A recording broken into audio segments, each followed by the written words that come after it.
બોલો। આવો ડોક્ટર સાહેબ કાક સાહેબ પધારો। નમસ્કાર નમસ્કાર ચેલાજી। આપનો ધારો કે આવો કરે સન્માન કેમ કે મારા બરાબર આયા હવે એનો આપનો ખરેખર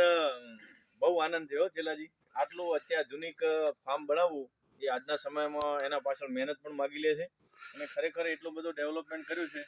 જેની અંદર ખારેક તો ચાલો બધા વાવે છે અને ખેતી બધા કરતા હોય છે, પરંતુ આ એક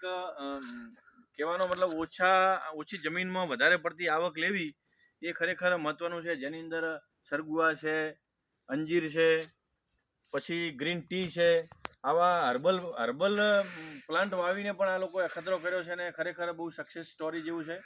એટલે ખરેખર ફાર્મની વિઝિટ લઈને ખૂબ આનંદ થયો અને ભગવાન એમને હજી વધારે શક્તિ આપે અને વધારે પ્રોગ્રેસ કરે એવી શુભકામનાઓ।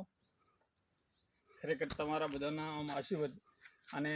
ફાર્મની દરેકની એક વસ્તુની શોખ જ હોય। મને ઠેરથી સાહેબ એમ એવું હતું કે મારા ફાર્મમાં એક કંઈક બગીચા જેવું હોવું જોઈએ અને આવક પણ આવવી જોઈએ, તો એના લીધે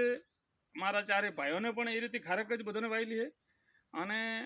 છોકરોને પણ ધારો કે દિનેશભાઈને પણ એ પણ શોખ હતો, એમને બધાને હા, એટલે આ લોકોએ ખારેક પણ હતી, મિક્સ પાક તરીકે સરગવાનો પણ પાક લાવ્યો અને એની અંદર બીજા અંજીર છે કે ધારો કે બીજા સફરજન છે કે આવા બધા ઘણા ગ્રીન ટી છે, જામફળ છે, આવા બધા ઘણા ધારો કે ફ્રૂટનો પણ ઉપયોગ કર્યો અને મોડેલ ફાર્મ તરીકે પણ ધારો કે એ લોકોએ જાહેર પણ આપણો તાલુકા પહેલે છે આપણો મોડેલ ફાર્મ તરીકે પણ જાહેર કર્યો અને દરેક તમે બધા મુલાકાત લેવા આવો એનો પણ આધાર છે અને આગળની ટ્રમમાં સરગવા માટે તો શંકરભાઈ ચૌધરી સાહેબ પણ આપણા માનનીય અધ્યક્ષ અને એ પણ એ વિચાર કરીને પોતે એ પણ વાત કરીએ કે પાંદડા અને મેં કીધું સાહેબ જો સરગવા તો બધે આમ અગ્રેસર જિલ્લો કરવા તો થઈ જશે, પણ આના માટે વેચશું ક્યાં? તો કે અમે ડેરીમાં આનું પાંદડા અને પતળી ડાળખી પણ લઈશું અને એનું પ્રોસેસ કરીને ગમે તે બહાર મૂકશું, એટલે એની ચિંતા મત કરો, તમે વાવેતર કરવાનું કે પ્રોડક્ટ કરવાનું એ ચાલુ કરો વધારે વધારે। એટલે ખરેખર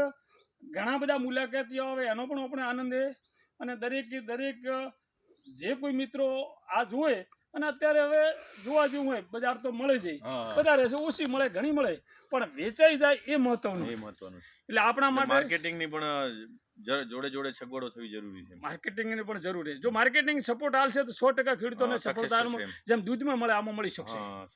સમલાજી આવરા રામ રામ, રાધે રાધે રાધે રાધે રાધે રાધે રાધે રાધે રાધે ખૂબ ખૂબ ધન્યવાદ રાધે રાધે સાહેબશ્રીનો અને સીકે સાહેબનો ખૂબ ખૂબ ધન્યવાદ। આપ શ્રીએ એ બાગાયત ખેતી કરી એ પણ ખૂબ એમ જોઈ અને ખૂબ આનંદ થયો અમને અને બીજા નજીકના ખેડૂતોને પણ આ જોઈ જાણી અને એમના બી સુધારા લાવે ખેતીના પાકોમાં, તો એનાથી બી એમને ખૂબ દૂર આપણે પહેલાના સમયમાં કેવું હતું અમે ને દિનેશજી છેક 2011માં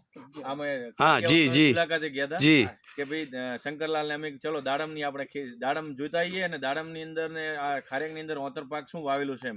એ જોવા ગયા હતા। ત્યારથી એ વખતે મેં એમનું એમ જનૂન જોયું હતું એમ કે ખરેખર આ લોકોનું કંઈક નવું કરવાની ધગશ છે, 100% કરી નાખશે।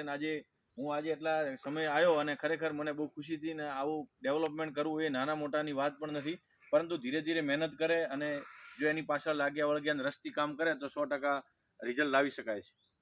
સર એ તમે જોવા ગયા હતા એના પછી એમને નક્કી કર્યું કે આપણે કરવું છે અને કર્યું, પણ એના હાથે આત્માના વિચારો આવ્યા, મીટિંગ આવી અને ઓનલાઈનથી પણ અરવિંદભાઈ એ પણ જોયું કે હવે પ્રકૃતિ ખેતીનો પણ એ સારામાં સારો 7 થી 8 વર્ષથી કરો વત્તા ઓર્ગેનિક ખેતી કરી એ મહત્વની વગર કોઈ રાસાયણિક ખાતર હોય ગાડીઓ મૂડે લાવીને ખાતર ને બીજું નાખતા એ બધું બંધ કર્યું, કોઈ પણ વગર ખર્ચાની વસ્તુ આને જીવામૃત બનાવી અને પાવાનું અને બેક્ટેરિયા અને અળસિયા તૈયાર થાય એ મહત્વની વાત છે અને આરોગ્ય માટે ખૂબ સારી વાત। એટલે